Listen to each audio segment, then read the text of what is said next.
Well, those in the tea value chain want the local tea standards revised and validated with international regulations to reduce the cost of exports. Led by Independent Tea Producers Association Chair Collins Cheruyot, they say factories have been spending up to 6 million shillings annually to secure international certification when they export the tea. Tea factories want the government to revise local tea standards and harmonize them with international certification to reduce the cost of exporting tea.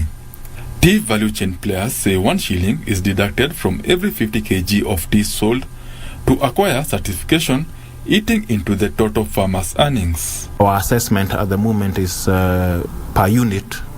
When I talk about per unit, I'm talking about per factory. It's an average of 2.6 million. To prepare and to undertake an audit. The main concern is that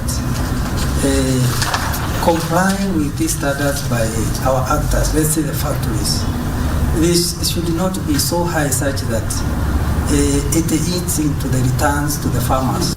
Last year, 30 independent tea factories spent 150 million shillings on international certification, a cost that is not factored in the final tea price. All our 30 factories have to comply at an average of about 5 million shillings. You're looking at about 150 million shillings.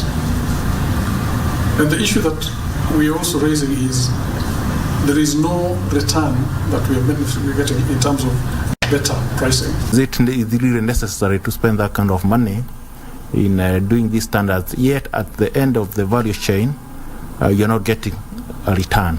They want international certification incorporated into the local standards to reduce the number of audits. Benson Ryuba reporting for Prime Edition.